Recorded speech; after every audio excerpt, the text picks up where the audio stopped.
నమస్కారం city news తెలుగుకి స్వాగతం. ఈనాటి వార్తా విశేషాలు. బాపట్ల జిల్లా చీరాలలో ఇండియన్ మెడికల్ అసోసియేషన్ ఆధ్వర్యంలో కోల్కతా వైద్య విద్యార్థులపై హత్యాచారం చేసిన నిందితుల్ని కఠినంగా శిక్షించాలని కోరుతూ వైద్యులు, నర్సులు, వివిధ ప్రజా సంఘాల, తెలుగుదేశం, బీజేపీ, జనసేన నాయకులు చీరాల ప్రభుత్వ వైద్యశాల నుంచి నిరసన ర్యాలీ చేపట్టడం జరిగింది.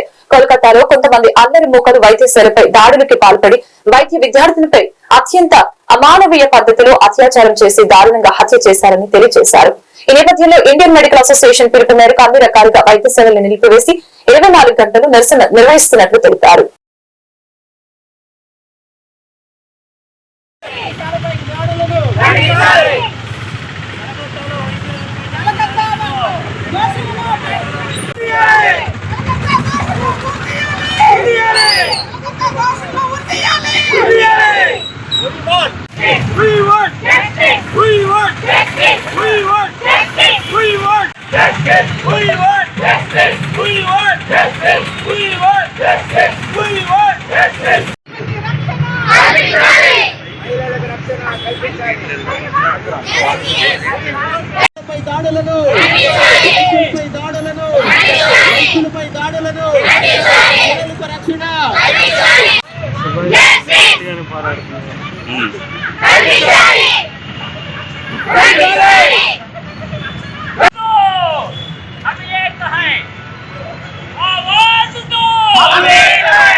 ఏజీ మెడికల్ కాలేజ్ కోల్కతాలో జరిగినటువంటి అమానుషమైనటువంటి ఘటన సెకండ్ ఇయర్ పీజీ చదువుతున్నటువంటి విద్యార్థిని చాలా అత్యంత దారుణంగా, క్రూరంగా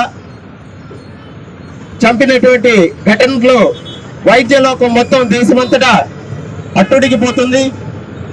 వైద్యశాలల్లో రక్షణ, వైద్య సిబ్బందికి రక్షణ కల్పించడంలో, చట్టాలు చేయడంలో కొద్దిగా నిర్లక్ష్య వైఖరి వహిస్తున్నటువంటి చట్టాలను కొద్దిగా సవరణ చేయాలని చెప్పేసి ఈరోజు ఇండియన్ మెడికల్ అసోసియేషన్ ఆధ్వర్యంలో, అట్లానే గవర్నమెంట్ డాక్టర్స్, నర్సింగ్ స్టాఫ్, అట్లానే ప్రజా సంఘాలు, వివిధ నాయకులు ఈ ఘటనను తీవ్రంగా ఖండిస్తూ ఉన్నాయి.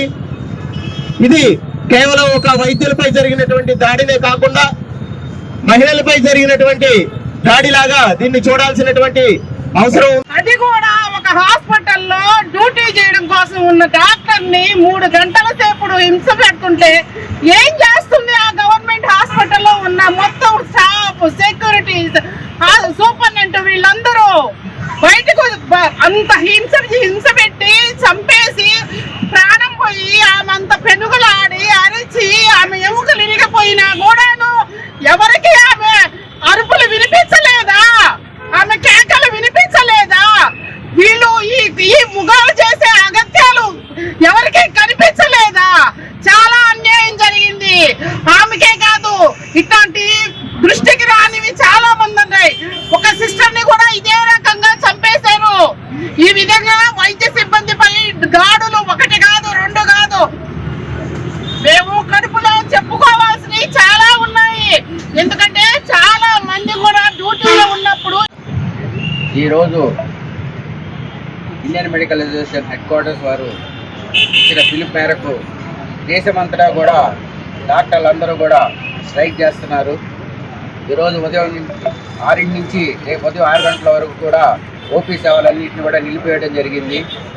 ఓన్లీ అన్ని హాస్పిటల్స్లో ఎమర్జెన్సీ సర్వీసెస్ వరకే చూడటం జరుగుతుంది.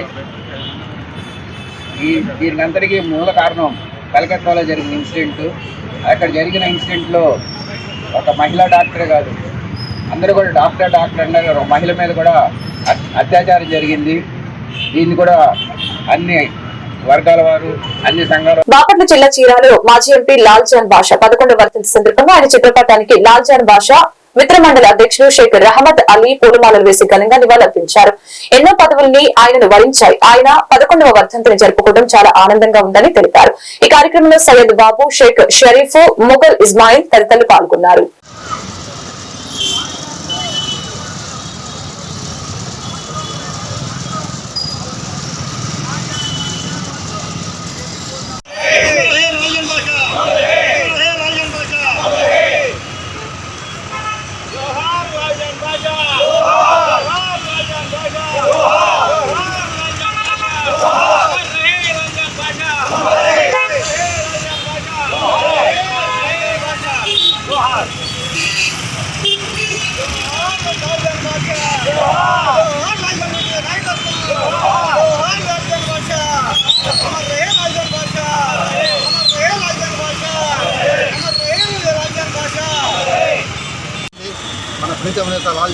మనం దూరం అవడం, వారిని స్మరించుకుంటూ ఈరోజు చీరాల పట్టణంలో లాల్ జాన్ భాష అభిమానులు, లాల్ జాన్ భాష మిత్రమండలి వారికి ఘన నివాళులు అర్పించడం జరిగింది.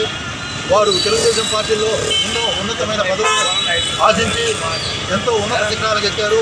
మొట్టమొదటిగా ఎన్టీ రామారావు తెలుగుదేశం పార్టీ ఆవిర్భించినప్పుడు గుంటూరులో ఎంజీ రంగా గారి మీద పోటీ చేసే తప్పు ఎవరికి లేదు, ఎవరు ఉన్నారని చెప్పి ఆలోచించినప్పుడు ఎస్ఎం లాల్ జాన్ భాష అయితే ఎంజీ రంగా గారి మీద గెలిచే అవకాశాలు ఉన్నాయని చెప్పి వారు ఎన్టీ రామారావు గారు లాల్ జాన్ భాష గారిని పిలిపించి ఎంపీగా నిలబెట్టడం జరిగింది. భారీ మెజార్టీతో ఎంజీ రంగా గారి మీద గెలవడం, తర్వాత వారికి ప్రధాన కార్యదర్శిగా, రాష్ట్ర ప్రధాన కార్యదర్శిగా అభినందించడం ఎన్టీ రామారావు గారు. ఆ తర్వాత ముస్లిం వక్ఫ్ బోర్డు ఆల్ ఇండియా చైర్మన్గా ఆయన్ని ఎన్నుకోవటం, ఇలా ఉన్నత పదవులు ఎన్నో చేసి చివరిగా విజయవాడలో స్వతంత్ర దినోత్సవం రోజు వారు జెండా వందనం ఎగరేయడానికి బయలుదేరి తెల్లవారుజామున 5 గంటలకు నగరేకల్ దగ్గర యాక్సిడెంట్లో చనిపోవడం చాలా దుర్మార్గం. లాల్ జాన్ భాషా గారు ఎక్స్ ఎంపీ, ఆయన పార్లమెంట్ సభ్యుడు, రాజ్యసభకి నామినేటెడ్ అయిన వ్యక్తి. ముస్లిం మైనార్టీలకు ఒక నిండు ఆశాజ్యోతి. అలాంటి అతను ఈరోజు మన మధ్యన లేకపోవడం, ఈయన 11వ వర్ధంతి ఈరోజు చీరాల పట్టణంలోని మన ముస్లిం మైనార్టీ సోదరులందరూ కలిసి ఆయన స్మరించుకోవడం కోసం ఈ కార్యక్రమం చేయడం అయింది. మన తెలుగుదేశం ఆశాకిరణమైన లాల్ జాన్ భాషా గారు ఒకప్పుడు ఒక స్టేట్లోనే ఒక నెంబర్ 1 లీడర్. అలాంటి వ్యక్తులు ఈరోజు మన మధ్య మన పక్కన లేకపోవడం ఈరోజు మనం ఎంతో బాధాకరమైన విషయం. అలాంటి నాయకుడు మళ్ళీ మనకి ఇప్పటికీ రాడని, మనం ఆయన ఆశయాల్లో కొనసాగాలని చెప్పి మన యువతను ఈరోజు ప్రేరేపించి రాజకీయాల వైపు మళ్లించి, మైనార్టీలు ముఖ్యంగా ఈరోజు ఎన్నో రకాల ఇబ్బందులకు గురవుతున్నారు. ఈరోజు పార్లమెంట్లో మాట్లాడే వ్యక్తులు కానీ, సరైన లీడర్లు కానీ పార్లమెంట్లో లేరు. కాబట్టి ఈ రోజు నుంచి మనం లాల్ జాన్ భాషా గారి మిత్రమండలి తరఫున కోల్కతాలోని ఆర్జికర్ వైద్య కళాశాలలో పనిచేస్తున్న జూనియర్ వైద్యురాలపై జరిగిన హత్యాచార దోషుల్ని వెంటనే కఠినంగా శిక్షించాలని కర్లపాలెం పిహెచ్ వైద్యులు ఎం గోపీనాథ్ డిమాండ్ చేశారు. ట్రైనీ పీజీ విద్యార్థి హత్యాచారం ఖండిస్తూ కర్లపాలెం పిహెచ్సి నుంచి ఐలాండ్ సెంటర్ వరకు ర్యాలీని నిర్వహించడం జరిగింది. కార్యక్రమంలో వైద్యురాలు Suhana Begum, CHOs Merimma, U Prabhavathi, supervisor Isaac, Kishore, Joshua, Seshu, ఏఎన్ఎంలు సిబ్బంది తదితరులు పాల్గొన్నారు.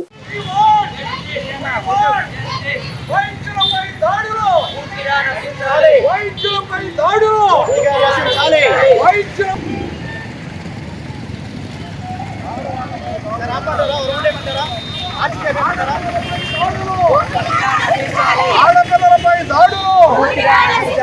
వైద్యులపై దాడులు.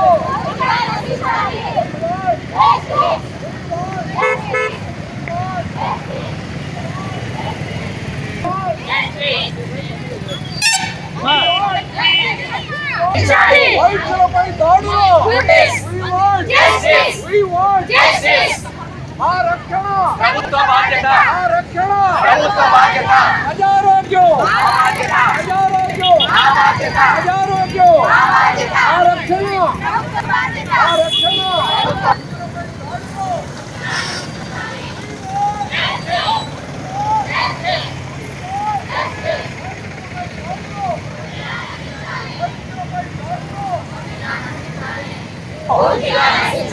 We want justice. We want justice. We want justice. We want justice. We want justice. ఆరక్షణ, ఆరక్షణ, ప్రజారోగ్యం. కోల్కతాలో జరిగినటువంటి సీనియర్ రెసిడెంట్ డాక్టర్ మీద అత్యాచారం అన్నది దేశమంతా కూడా ఆడపిల్లల భద్రత మీద చర్చకు దారితీసింది.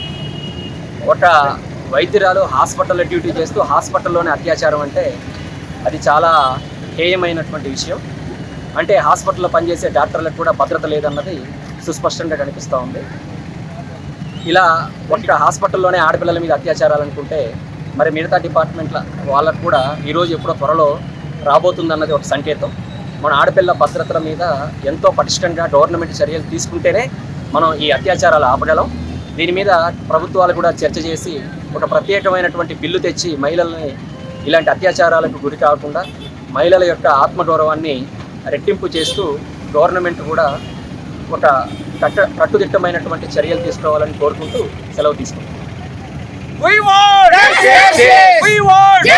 వైద్యులపై దాడులు, వైద్యులపై దాడులు,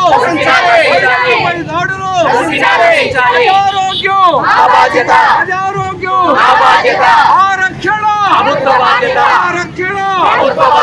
ఆడపిల్లపై లైంగిక దాడులు, వైద్యులపై దాడులు, వైద్యులపై దాడులు.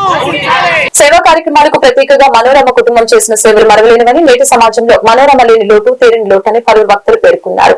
అలాగనే బాపట్ల జిల్లా వేమూరు నియోజకవర్గం అమృతూరు మండల పరిధిలోని తిరుమల గ్రామంలోని శ్రీ కొడాలి దశరథ రామయ్య జూనియర్ కళాశాల మాజీ కరెస్పాండెంట్ ఎలవంచలి మనోరమ సంస్మరణ కార్యక్రమాన్ని పురస్కరించుకోవడం జరిగింది. ఈ సందర్భంగా మాజీ ఎంపీపీ మైనేని రత్నప్రసాద్ మాట్లాడుతూ మనోరమ తన తల్లిదండ్రుల్ని పురస్కరించుకొని PHCలో 104 వాహనం పార్కింగ్ నిమిత్తం షెడ్ నిర్మాణం 1.50 లక్షలతో నిర్మించారని తెలియజేశారు. అమృతూరు ఉన్నత పాఠశాలలో విద్యార్థుల సౌకర్యార్థం 50,000తో మినీ మినరల్ వాటర్ ప్లాంట్ ని నిర్మించడం జరిగిందని, ముస్లిం మసీద్ వద్ద దుకాణాల సదుపాయాలకి 2 లక్షల రూపాయలు అందించడం జరిగిందని తెలియజేశారు. కార్యక్రమంలో PHC వైద్యాధికారి ఎం యేసుబాబు, అమృతూరు ఉన్నత పాఠశాల HM K Nireekshana Rao, Inturu Vijayabhaskar, Kodali Koteswara Rao, Kothapalli Madhava Rao, Guttukonda Shanthakumari, Sheikh Janvali, Nadendla Diwakar, Krishnaprasad, PHC సిబ్బంది తదితరులు పాల్గొన్నారు. అదండి హెచ్ఎం గారు డాక్టర్ గారు చేయండి.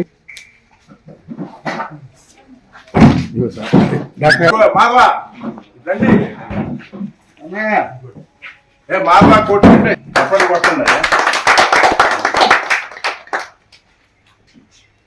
మీకే డొనేట్ చేసిందా? వదిలే నువ్వు అబ్బాయి, నువ్వు పక్క వదిన పక్క అదే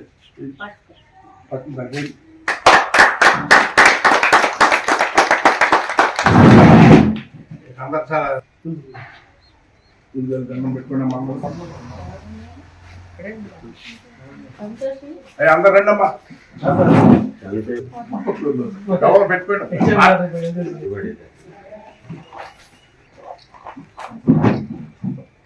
రండమ్మా అందరు.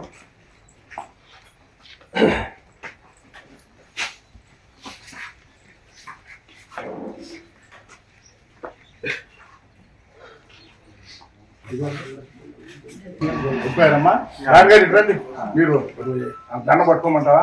పట్టుకున్నాను దగ్గరగా రండి. చెప్పన్నా డాక్టర్ గారు. ఈరోజు మనకి మన హాస్పిటల్కి ఈ వాహనాల పార్కింగ్ షెడ్ నిర్మాణ దాత ఆయన ఎలమంచలి మనోరమ గారు చనిపోయిన సందర్భంగా శ్రద్ధాంజలిగా ఇస్తున్నామండి. సో వారు మన హాస్పిటల్కి ఈ వాహనాల పార్కింగ్ షెడ్డే కాకుండా ఇంకా చాలా రకాల మంచి పనులు, అలాగే ఒక షెడ్, మసీదు కింద ఒక షెడ్, స్కూల్లో RO ప్లాంట్, ఇలాంటి సామాజిక కార్యక్రమాలు ఎంతో ఆవిడ మంచి మనసుతో చేశారు. ఈ సందర్భంగా ఆవిడకి కృతజ్ఞత తెలుపుకుంటూ శ్రద్ధాంజలి ఘటిస్తున్నాను. నమస్కారం. ఎలమంచి మనోరమ గారు లేని లోటు మా పాఠశాలకి తీరని లోటు చెప్పాలంటే. ఈ హాస్పిటల్ నిర్మాణంలో కూడా వాళ్ళ బాబాయ్ సర్పంచ్గా ఉండగా మరి దీన్ని చెరువును పూడ్చి ఆ రోజుల్లో 2 ఎకరాలు కావాలంటే ఏర్పాటు చేశారు. ఎప్పుడు వాళ్ళ కుటుంబమే మరి దీనికి సంబంధం ఉంది. అట్లాగే ముస్లిమ్స్కి మరి 2 మరి దుకాణ సముదాయాలకు కూడా ఇచ్చారు. వాళ్ళు బాబాయ్ వాళ్ళు ఎప్పుడు కూడా ముస్లిమ్స్ బజార్లోనే ఉండేవాళ్ళు. మరి వాళ్ళ బాబాయిలు కానీ వాళ్ళ కుటుంబ సభ్యులు మండల పరిషత్ కార్యాలయానికి 3 ఎకరాలు, ఇట్లా మొదటి నుంచి కూడా ఆ కుటుంబం దాన ధర్మాలు ఎక్కువ చేశారు. ఈ మనోరమ గారి గురించి చెప్పుకుంటే మరి జూనియర్ కాలేజీ కరస్పాండెంట్గా మరి ఆ తిరుమల గ్రామంలో అనేక కార్యక్రమాలు చేస్తూ మరి 4-5 సంవత్సరాల నుంచి ఇక్కడ కూడా చేయాలి, అలా నాన్నగారు అబ్బాయి గారు అనంతమ్మల గారి పేరు మీద అని చెప్పి ఎంతో తగతగలాడి ఎప్పటికప్పుడు ఆమె ఇది చేస్తే బాగుంటుంది, ఏదైనా చేద్దాం కార్యక్రమం అని తలపెట్టి అనేక కార్యక్రమాలని మరి చేయటానికి, అట్లాగే పేదలకు కూడా బట్టలు పంచడానికి అటువంటి కార్యక్రమాలను కూడా చేయూతనిస్తూ మరి ఇటువంటి మహాతల్లి మరి చనిపోవటం చాలా బాధాకరం. మరి వారు పెద్దలు చెప్పినట్టుగా వారు కానీ బతుకుంటే ఇంకా అనేక కార్యక్రమాలు చేసేవాళ్ళు. మరి మన గ్రామానికి ప్రత్యేకంగా మరి ఎక్కువ మరి కార్యక్రమాలు చేసేవాళ్ళు. అటువంటి మహాతల్లి మరి ఈ ప్రాంతంలో కళాశాల పెట్టి ఈ వార్తలు ఇంతటితో సమాప్తం. మరొక బిడ్డను మళ్ళీ కలుద్దాం. నమస్కారం.